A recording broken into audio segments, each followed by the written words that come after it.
Let me break in here, Jack. Hold on, Alan. Jack. Ross, you're shaking your head over there. Where do you stand on this? I mean, who's in charge? Who is in charge of auditing these people?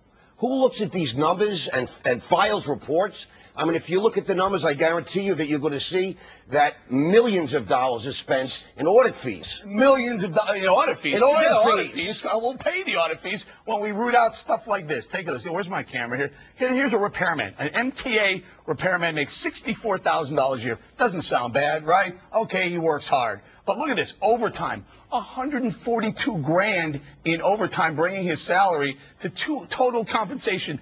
You don't believe in the American dream? Eric, the American dream, The Attorney General needs to launch a sweeping criminal.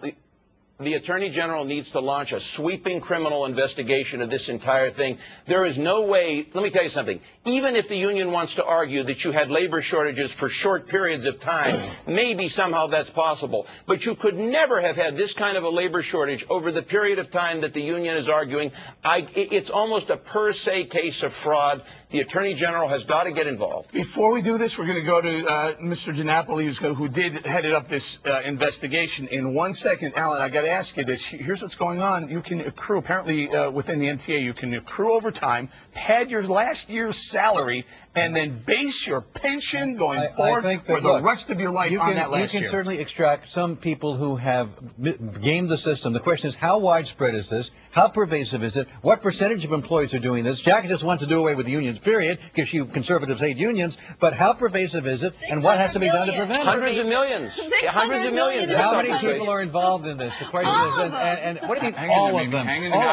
I haven't even done yet. All of them? Every employee? All of them? I haven't even introduced the panel. This is Amy Ross, Mandell, Kim Guilfoyle. My bad. They're just chomping at the bit because this is so aggravating. We're going to leave that part of the discussion there because I want to go to New York State's Comptroller, Thomas DiNapoli. His office was responsible for this report, this audit that outed the MTA. Thank you for joining us, Mr. DiNapoli. Of all the things that seem egregious in here, there are so many. The one that really strikes me is that these workers were able to increase their salary their last year and then take a benefit for the rest of their life on the taxpayer dime. Well, that's part of the concern. It's not only upfront costs, it is then the costs that extend when the pensions are increased because of the overtime being added to base salary. And as you pointed out in the discussion, some very significant examples of overtime. From my point of view, it starts with the fact that there's been a culture of acceptance there at the MTA, and there needs to be a change in the whole administrative process where they review who's getting the overtime, what are the work schedules, what are the shifts. A lot of it has to do with management control. Some of it will have to involve discussions with labor as far as work rules, but everybody has a piece of this, especially at a time where service is being cut, fares are being increased. This is certainly an area where the MTA needs to do a much better job of controlling costs. Mr. DiNapoli, let me ask you this. Mr. Sander made 200. He runs the place. He made 265 up to 300,000. We're not exactly sure how much he actually made. He may have made more and overtime. But here's the thing that kills me. He made $60,000 in a housing allowance. And then Helena Williams also runs one of the subsets here, one of the sub-businesses, 215 grand, but $42,000 in housing allowances. These are outrageous numbers, are they not? Are they in line with other cities?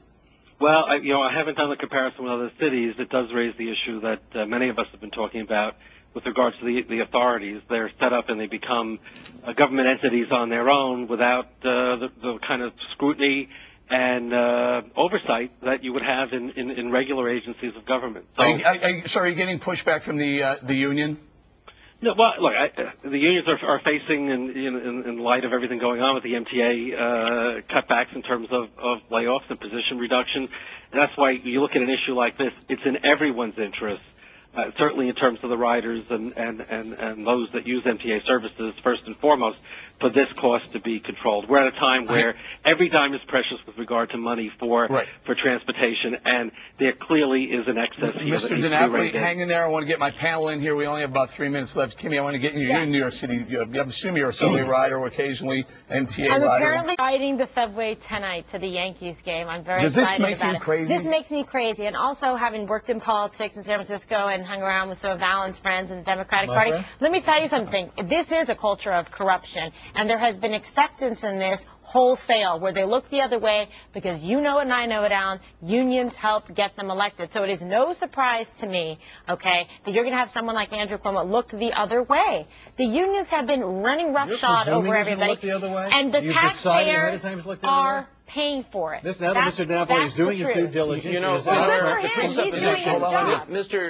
Mr. DiNapoli's presupposition was that his comments were good, but he's presupposing that everything here is legitimate. Things may be illegitimate. This may be, you have a labor shortage for a long period of time. My contention here is you may have falsification of a lot of records. And I think this is a much broader investigation. Mr. DiNapoli, are you finding any instances of that? Because it would seem to me that it'd be pretty darn easy to do it legally. Just say punch in, that's punch certainly out. part of what we try to point out with the audit. There should be a system in place where some obvious red flags go up, where you don't have these excessive accumulation of overtime. And then you need to look at that. Is it justified? And is there a situation of fraud? I think that's a valid question. Well, Alan, does the union facilitate fraud, though? That's what I'm asking. Yes. Why would that be the default position? Because it's a union that's going to facilitate fraud. And why would you presume Andrew Cuomo's going to look the other way? Is there any evidence of that? I'm encouraging him actually to take this issue head on, and I'm just telling you, because I'm perhaps not he will. politically naive, that he's not going to. Well, because he's I not can getting just jump in elected. real Go ahead, quick. Russ. You know, it's common knowledge. Yeah. It's common knowledge that this behavior is occurring.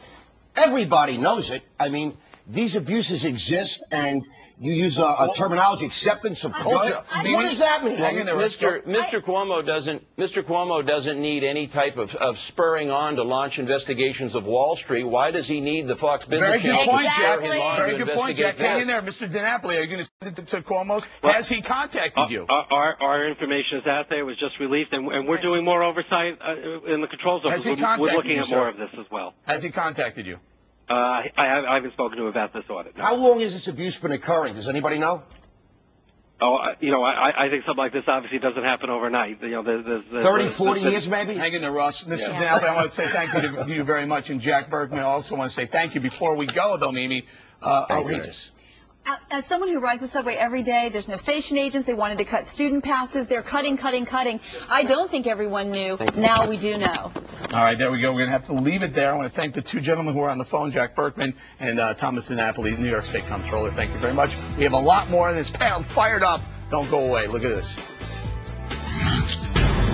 Still ahead on Money Rocks, Eric Bolling, the corruption hunter, scours the country to expose fraud and abuse that could save taxpayers a fortune. The latest outrage from Bell, California, politicians counting votes that didn't exist to get themselves elected. And one of America's youngest mayors gets taken down by his own corruption. That and more when Money Rocks continues.